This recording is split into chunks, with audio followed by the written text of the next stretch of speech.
தாய் வீடு அக்டோபர் 2025. ngூகி வா தியாங்கோவுக்கு அஞ்சலி பாகம் 4.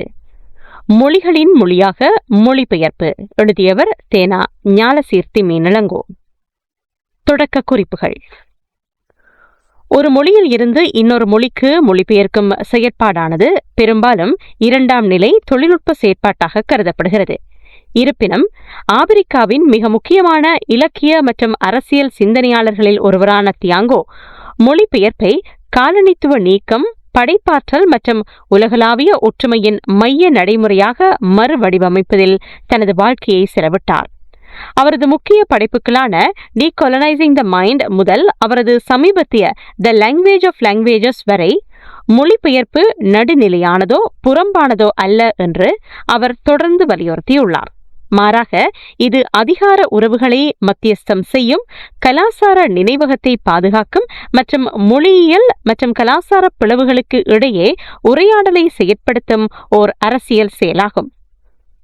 இந்த கட்டுரை மொழிபெயர்ப்பின் கருத்தியல் மயமாக்கலுக்கும் அதன் முக்கியத்துவத்துக்கும் தியாங்கோவின் பங்களிப்பை ஆராய்கிறது.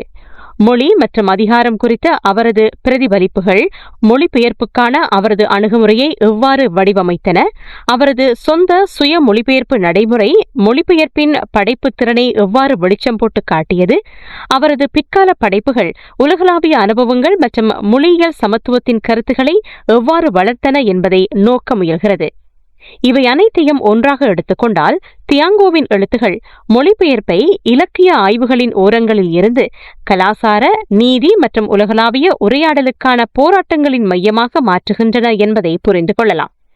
இலக்கியம், அரசியல் மற்றும் கலாசார எதிர்ப்பு ஆகியவை இடைவெட்டுகின்ற புள்ளியில் தியாங்கோ நீண்ட காலமாக நின்று வருகின்றார். தனது தாய்மொழியான கிகுயுவில் எழுத வேண்டும் என்ற அவரது வலியுறுத்தலும், பின்னர் தனது சொந்த படைப்புகளை தானே ஆங்கிலத்தில் மொழிபெயர்ப்பதும் பிந்தைய காலனித்துவ இலக்கிய விதிமுறைகளில் இருந்து ஒரு தீவிரமான விலகலை குறித்தது. 2023 வெளியான அவரது கட்டுரை தொகுப்பான மொழிகளின் மொழி, மொழிபெயர்ப்பின் பங்கு குறித்த 2 தசாப்தங்களுக்கு மேலான தொடர்ச்சியான பிரதிபலிப்பின் உச்சகட்டமாகும். இந்த புத்தகம் இந்த விஷயத்தில் அவரது கட்டுரைகள் மற்றும் விரிவுரைகளின் தொகுப்பாக மட்டுமல்லாமல் காலனித்துவ நீக்க போராட்டங்களுக்கு மையமான ஓர் அரசியல் படைப்பு மற்றும் நெறிமுறை நடைமுறையாக மொழிபெயர்ப்பை நிலைநிறுத்தும் ஒரு செயல் நூலாகவும் உள்ளது. மொழிபெயர்ப்பு பற்றிய அவரின் அடிப்படை வாதங்கள் காலனி ஆதிக்க சிந்தனையில் இருந்து விடுபடல், ஆபிரிக்க இலக்கியத்தில் மொழியின் அரசியல் என்ற நூலிலேயே வெளிப்படுகின்றன. அவரை பொறுத்தவரை காலனித்துவம் ஓர் அரசியல் மற்றும் பொருளாதார வெற்றி மட்டுமல்ல, மொழியியல் வெற்றியும் கூட. கல்வி மற்றும் இலக்கியத்தில் ஆங்கிலத்துக்கு சலுகை அளித்ததன் மூலம் காலனித்துவ சக்திகள் ஆபிரிக்கர்களை அவர்களின் சொந்த மொழிகள், நினைவுகள் மற்றும் அடையாளங்களில் இருந்து துண்டித்தன. இந்த சூழலில் மொழிபெயர்ப்பு இரட்டை முக்கியத்துவத்தை பெறுகிறது. முதலாவதாக, இலக்கிய உற்பத்தியில் ஆபிரிக்க மொழிகளை மீண்டும் செயற்படுத்துவதன் மூலம் ஒடுக்கப்பட்ட மரபுகளை மீட்டெடுப்பதற்கான ஒரு வழிமுறையாக இது மாறுகிறது. 1970களின் பிற்பகுதியில் ஆங்கிலத்தை கைவிட்டு தாய்மொழியான கிகுயுவில் பிரத்யேகமாக எழுத அவர் எடுத்த முடிவு காலனித்துவமற்ற மொழிபெயர்ப்பின் ஓர் வடிவமாகும். அவரது கலாசார வேர்களுக்கு திரும்புவதும் காலனித்துவ படிநிலைகளை நிராகரிப்பதும். இரண்டாவதாக, மொழிபெயர்ப்பு ஒடுக்கப்பட்ட மக்களிடையே ஒற்றுமைக்கான ஒரு நடைமுறையாக மாறுகிறது. மொழிகளின் மொழி நூலின் குர்திஷ் மொழிபெயர்ப்பின் முன்னுரையில் குர்திஷ் மற்றும் கிகுயு ஆகிய தாய் மொழிகளின் இடையே மொழிபெயர்ப்பது ஆங்கிலத்தின் ஆதிக்கத்தை தவிர்த்து 2 ஓரங்கட்டப்பட்ட மொழியியல் சமூகங்களுக்கு இடையே ஒரு பாலத்தை எவ்வாறு உருவாக்குகிறது என்பதை அவர் அடிக்கோடிட்டு காட்டுகின்றார். அவரது ஆரம்பகால எழுத்துகளில் கூட மொழிபெயர்ப்பை ஒரு தொழில்நுட்ப நடவடிக்கையாக மட்டும் நிறுவவில்லை, காலனித்துவ மரபுகளை அழிப்பதற்கும் கலாசார சுயாட்சியை மீட்டெடுப்பதற்கும் இது ஒரு அரசியல் உத்தியாகும் என்பதை தியாங்கோ வலியுறுத்தினார். உலகளாவிய உரையாடலாக மொழிபெயர்ப்பு. அவரை பொறுத்தவரை மொழிபெயர்ப்பு என்பது 2 மொழிகளிலுள்ள சொற்களுக்கு இடையிலான சமநிலையை கண்டறிவது மட்டுமல்ல, மாறாக இது ஒரு உலகளாவிய உரையாடலை செயற்படுத்துவது பற்றியது. ஒவ்வொரு மொழிபெயர்ப்பும் கலாசாரங்களுக்கு இடையிலான உரையாடலை குறிக்கிறது. இது மொழிகளின் வெளிப்பாட்டு திறனை விரிவுபடுத்துகின்றது மற்றும் உலக இலக்கியத்தை வளப்படுத்துகின்றது என்று அவர் வாதிடுகின்றார். அவர் பெரும்பாலும் பைபிளையும் கம்யூனிஸ்ட் அறிக்கையையும் சக்தி வாய்ந்த எடுத்துக்காட்டுகளாக குறிப்பிடுகின்றார். அவை இரண்டும் அவற்றின் தோற்றத்துக்கு அப்பால் பயணித்த நூல்கள் மொழிபெயர்ப்பின் மூலம் சமூகங்களை வடிவமைத்தன. இந்த கருத்து மேற்கத்திய மொழிபெயர்ப்பு கோட்பாட்டில் ஆதிக்கம் செலுத்தும் பாரம்பரிய மூலத்தை பிரதிபலித்தல் எனும் ஒற்றை சிந்தனைக்கு சவால் விடுக்கிறது. ஒரு மூலத்தில் இருந்து மற்றொரு மொழிக்கு அர்த்தத்தை மாற்றும் ஒரு வழித்தோன்றல் செயலாக மொழிபெயர்ப்பை பார்ப்பதற்கு பதிலாக மொழிபெயர்ப்பு புதிய அர்த்தங்களை உருவாக்குகிறது, குறுக்கு கருத்தரித்தல் சாத்தியத்தை திறக்கின்றது என்று தியாங்கோ வலியுறுத்துகின்றார். அவர் கோட்டேவின் உலக இலக்கியம் பற்றிய கருத்தை பயன்படுத்துகின்றார். ஆனால் ஐரோப்பிய மொழிகள் மூலம் பெரும்பாலும் மத்தியஸ்தம் செய்யப்பட்ட ஓர் உரையாடலை கற்பனை செய்த கோட்டே போலல்லாமல் ஆப்பிரிக்க மற்றும் பிற ஓரங்கட்டப்பட்ட மொழிகளை உள்ளடக்கும் கொள்கையை தியாங்கோவின் சிந்தனை விரிவுபடுத்துகிறது. மொழிபெயர்ப்பு என்பது மாறும் கிடைமட்ட பரிமாற்றமாக இருக்கிறது. அது ஒரு படிநிலை புனல் அல்ல. இதன் மூலம் பிற மொழிகள் சர்வதேச அங்கீகாரத்தை பெற ஆங்கிலம் அல்லது பிரெஞ்சு மொழியில் செல்ல வேண்டும் என்பதை மறுதளிக்கிறது. உரையாடலுக்கான இந்த முக்கியத்துவம் குறிப்பாக தீவிரமானது, ஏனெனில் அது மொழிபெயர்ப்பை தொழில்நுட்ப கைவினையாக தனிமைப்படுத்த மறுக்கிறது. அதற்கு பதிலாக அவர் அதை மக்கள் மற்றும் கலாச்சாரங்களுக்கு இடையே சமத்துவத்துக்கான பரந்த போராட்டத்தில் ஒருங்கிணைக்கிறது என்று வாதிடுகின்றார். அவரது பார்வையில் மொழிபெயர்ப்பு ஒவ்வொரு மொழியும் பேசும் மற்றும் கேட்கும் திறனை கொண்ட ஓர் உண்மையான உலகளாவிய சமூகத்தை உருவாக்க உதவுகிறது. ஆப்பிரிக்க ஒற்றுமைக்கான உரையாடல். மொழிகளின் மொழி எனும் நூலில் தியாங்கோவின் முக்கியமான வாதங்களில் ஒன்று மொழிபெயர்ப்பு ஆப்பிரிக்க மக்களிடையே ஒன்றிணைக்கும் சக்தியாக செயற்படும் என்பது. 2000ஆம் ஆண்டு வெளியான நமது வழியை கண்டறிதல், நமது மொழிகளிடையே உரையாடல் ஆப்பிரிக்க மக்களின் ஒற்றுமைக்கான வழி என்ற அவரது முக்கிய கட்டுரையில் ஆங்கிலம், பிரெஞ்சு அல்லது போர்த்துகீசிய மொழிகளில் வெளியிடும் ஆப்பிரிக்க எழுத்தாளர்கள் பெரும்பாலும் சர்வதேச அளவில் கொண்டாடப்படுவதற்கும் ஆப்பிரிக்க மொழிகளில் எழுதுபவர்கள் கண்ணுக்கு தெரியாமல் இருப்பதற்கும் உள்ள முரண்பாட்டை அவர் புலம்புகிறார். இந்த கண்ணுக்கு தெரியாதது இயற்கையானது அல்ல, மாறாக ஐரோப்பிய மொழிகளுக்கு சலுகை அளித்த காலனித்துவ கல்வி முறைகள் மற்றும் வெளியீட்டு கட்டமைப்புகளின் மரபு என்று அவர் வாதிடுகின்றார். ஆப்பிரிக்க மொழிகளுக்கிடையேயான மொழிபெயர்ப்பை மாற்று மருந்தாக அவர் கருதுகிறார்.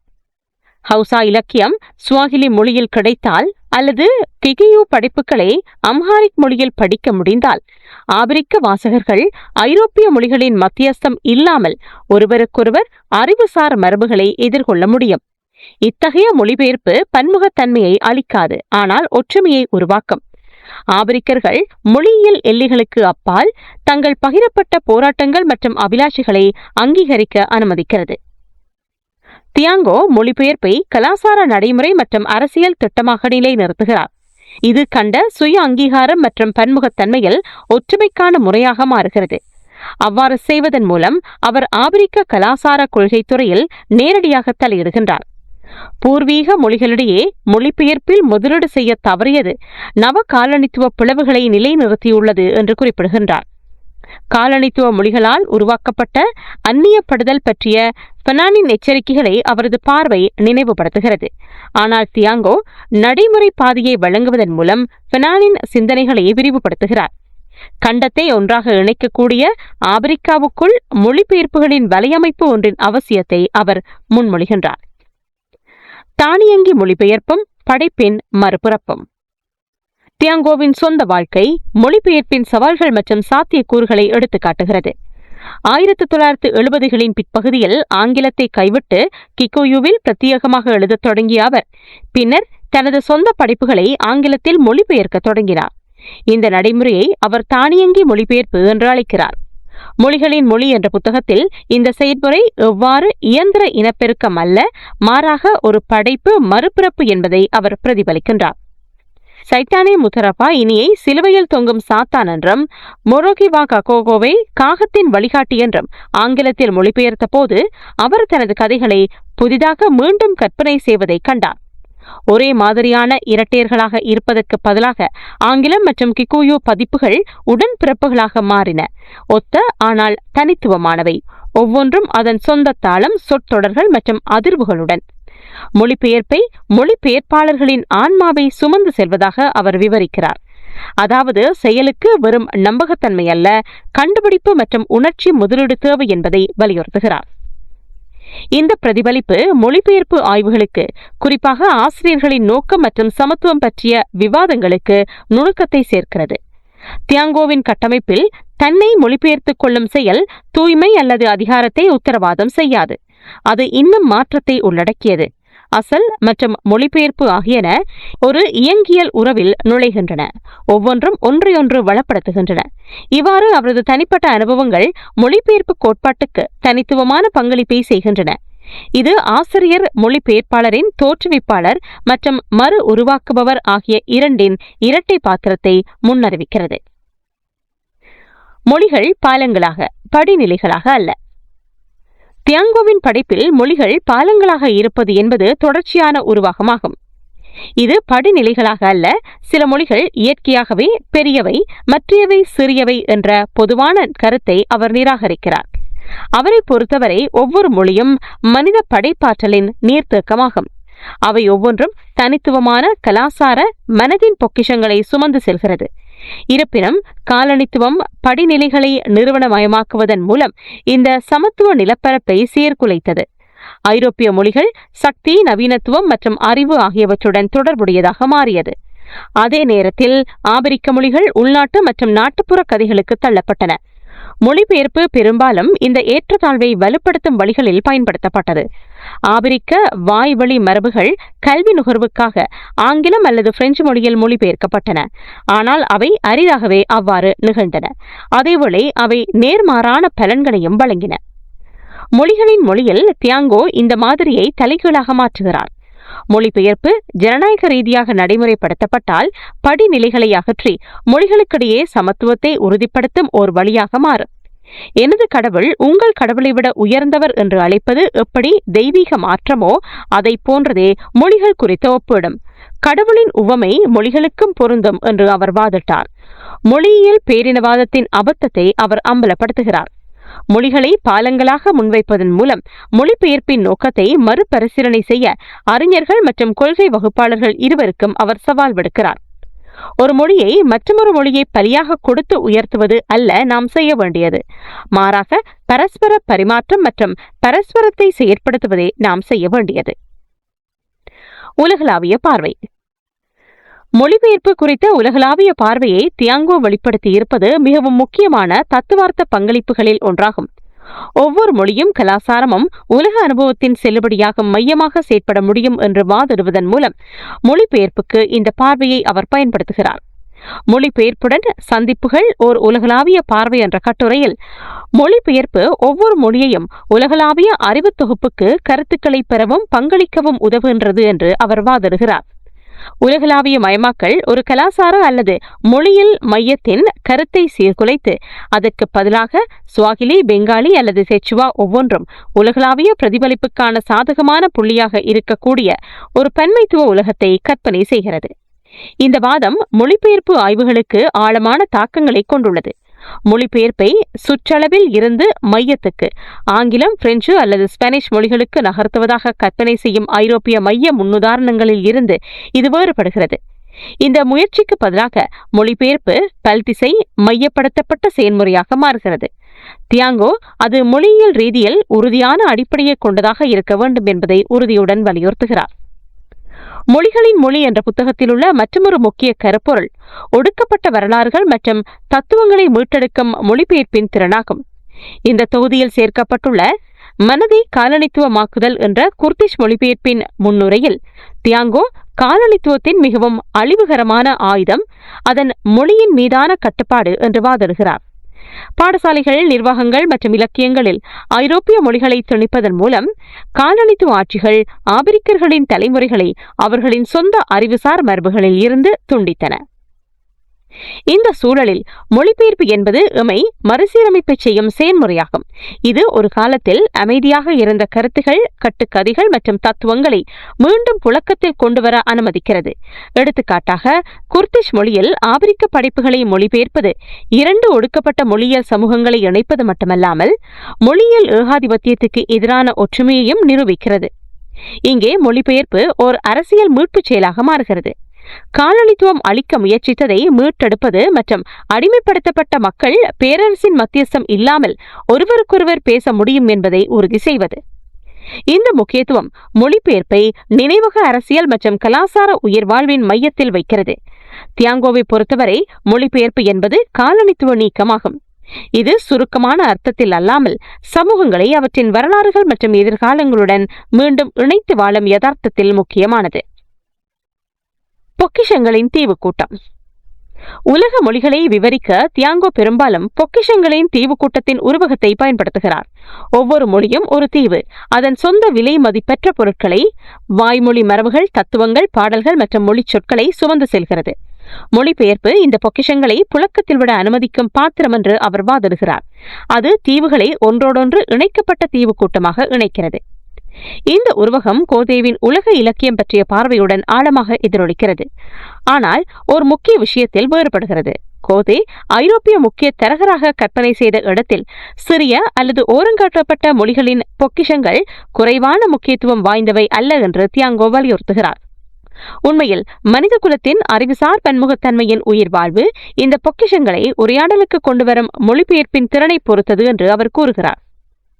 மொழிபெயர்ப்பு ஆய்வுகளில் இந்த உருவகம் முதன்மையாக வணிக ரீதியாகவோ அல்லது கருவியாகவோ மொழிபெயர்ப்பின் பயன்பாட்டு கருத்துக்களை சவால் செய்கிறது. அதற்கு பதிலாக அவர் கலாசார பாதுகாப்பு மற்றும் பரிமாற்றத்தில் அதன் பங்கை வலியுறுத்துகிறது. மொழிபெயர்ப்பு மனித குலத்தின் கூட்டு பாரம்பரியத்தை நிர்வகிப்பதற்கான ஒரு வழிமுறையாக மாறுகிறது. அது ஒரு மொழியியல் செயலைப் போலவே ஒரு நெறிமுறை கடமையுமாகும். நிறைவு குறிப்புகள். அவரது படைப்புகளின் வழி தியாங்கோ மொழிபெயர்ப்பை நாம் கருத்தியல் செய்யும் விதத்தை மாற்றுகிறார். மனதை காலனித்துவ நீக்கம் செய்வதில் இருந்து மொழிகளின் மொழி வரை மொழிபெயர்ப்பு இரண்டாம் நிலை அல்லது நடுநிலையானது அல்ல, மாறாக கலாசார உயிர் வாழ்வு, படைப்பு, வெளிப்பாடு மற்றும் உலகளாவிய ஒற்றுமைக்கு மையமானது என்று அவர் வலியுறுத்துகிறார். சுய மொழிபெயர்ப்பின் அவரது சொந்த நடைமுறை மொழிபெயர்ப்பின் படைப்பு திறனை எடுத்து காட்டுகிறது. அதே நேரத்தில் அவரது தத்துவார்த்த பங்களிப்புகள், குறிப்பாக மொழியியல் சமத்துவம், பொக்கிஷங்களின் தீவு கூட்டம் மற்றும் உலகளாவியவியல் பற்றிய கருத்துகள் மொழிபெயர்ப்பை ஜனநாயக மற்றும் பல்மைய நடைமுறையாக மறுவடிவமைக்கின்றன. மேலும் அவரது பிரதிபலிப்புகள் மொழிபெயர்ப்பை காலனித்துவ நீக்கத்துடன் இணைப்பது, ஒடுக்கப்பட்ட மக்களிடையே ஒற்றுமை மற்றும் நிறுவன மொழிக் கொள்கையின் தேவை ஆகியவற்றை அடிப்படையாக கொண்டது. அவரது தொலைநோக்கு மொழிபெயர்ப்பை இலக்கியத்துக்கு மட்டுமல்ல, ஒரு நியாயமான மற்றும் பன்முக உலகத்தை உருவாக்குவதற்கான பரந்த திட்டத்துக்கும் இன்றியமையாததாக ஆக்குகிறது. இந்த அர்த்தத்தில் மொழிபெயர்ப்பு ஆய்வுகளுக்கு தியாங்கோவின் பங்களிப்பு 2 மடங்கு முக்கியத்துவம் பெறுகிறது. அவர் தீவிரமான கருத்தியல் மறு வடிவமைப்பு மற்றும் நடைமுறை அரசியல் நிகழ்ச்சி நிரலை வழங்குகின்றார். இந்த தலையீடுகள் அனைத்தும் சேர்ந்து அவரை மொழிபெயர்ப்பின் மிக முக்கியமான சமகால சிந்தனையாளர்களில் ஒருவராக, மொழிபெயர்ப்பை தொழில்நுட்ப கைவினையில் இருந்து விடுதலையின் தத்துவமாக மாற்றிய எழுத்தாளராக நிலைநிறுத்துகின்றன. மொழிபெயர்ப்பு என்பது பின்விளைவல்ல, மாறாக மனித தொடர்பு மற்றும் கலாசார உயிர்வாழ்வின் அடித்தளம் என்பதை தியாங்கோவின் சிந்தனைகள் வெளிப்படுத்துகின்றன. அவர் குறிப்பிட்டது போல, மனித குலத்தின் உண்மையான மொழி ஆங்கிலம், பிரெஞ்சு, ஜெர்மன் அல்லது வேறு எந்த மொழியும் அல்ல, மொழிபெயர்ப்பே. இந்த கண்ணோட்டம் மொழிபெயர்ப்பை அனைத்து மொழிகளும் சந்திக்கும் பொதுவான தளமாக நிலைநிறுத்துகிறது. அவரை பொறுத்தவரை மொழிபெயர்ப்பின் பங்குகள் ஆழமான அரசியல் சார்ந்தவை. ஆபிரிக்க மொழிகளை இலக்கியம் மூலம் மீட்டெடுப்பதன் மூலமும் அவற்றிடையே மொழிபெயர்ப்புக்காக வாதிடுவதன் மூலமும் காலனித்துவத்தின் மன வன்முறையை அவர் தவிர்க்க முயல்கின்றார். மொழிபெயர்ப்பு மறுசீரமைப்பின் ஆயுதமாகிறது. அது அடக்கப்பட்ட வரலாறுகள் மற்றும் மௌனமான குரல்கள் உலகளாவிய உரையாடலில் மீண்டும் நுழைய அனுமதிக்கிறது. அதே நேரத்தில் அவர் மொழிபெயர்ப்பின் படைப்பு பரிமாணத்தை வலியுறுத்துகிறார். சுய மொழிபெயர்ப்பு நடைமுறையை பிரதிபலிக்கும் வகையில் மொழிபெயர்ப்பு உலக இலக்கியத்தின் ஆக்சிஜன் என்று அவர் வாதிட்டார். ஆக்சிஜன் வாழ்க்கையை தக்கவைப்பது போல மொழிபெயர்ப்பு கருத்துகளின் சுழற்சியை தக்கவைத்து மொழிகள் முழுவதும் நூல்களுக்கு புதிய உயிரை கொடுக்கிறது. எல்லாவற்றுக்கும் மேலாக அவரின் நுண்ணறிவு மொழிபெயர்ப்பை விடுதலை, நினைவகம் மற்றும் ஒற்றுமைக்கான நடைமுறையாக மாற்றுகின்றன. இது ஓரங்கட்டப்பட்ட மொழிகளுக்கு கண்ணியத்தை மீட்டெடுக்கும் பாலமாகவும் இலக்கியத்தை வளப்படுத்தும் படைப்பு செயலாகவும் உண்மையிலேயே உலகளாவிய உரையாடலை உருவாக்குவதற்கான அரசியல் உத்தியாகவும் உள்ளது. அவர் நமக்கு நினைவூட்டுவது போல, எந்தவொரு புள்ளியும் உலகின் மையமாகும். எந்த மொழியும் மனித அனுபவத்தின் முழுமையை வெளிப்படுத்த முடியும். எனவே மொழிபெயர்ப்பு என்பது வெறும் வார்த்தைகளை பற்றியது அல்ல, அது நீதி, சமத்துவம் மற்றும் அனைத்து குரல்களையும் கேட்கக்கூடிய உலகத்தின் சாத்தியத்தை பற்றியது. அவரது மொழிகளின் மொழி நூலில் இருந்தான ஒரு மேற்கோளுடன் இதை நிறைவு செய்வது பொருத்தம். இவ்வுலகில் சிறிய மொழிகள் எதுவும் இல்லை. ஒவ்வொன்றும் அதன் சொந்த மனதின் பொக்கிஷங்களை கொண்டுள்ளன. அவை மொழிபெயர்ப்பின் மூலம் மற்றவர்களுடன் பகிர்ந்து கொள்ள காத்திருக்கின்றன. மொழிபெயர்ப்பு என்பது மொழிகளின் மொழி. உலகில் நாம் அனைவரும் பேச வேண்டிய ஒரே மொழி அதுதான். மொழிகள் ஒரு இசைக்குழுவில் உள்ள இசைக்கருவிகள் போன்றவை. மொழிபெயர்ப்பு என்பது அவற்றை இணக்கமாக இசைக்க அனுமதிக்கும் இசையாகும். தொடரும். நன்றி.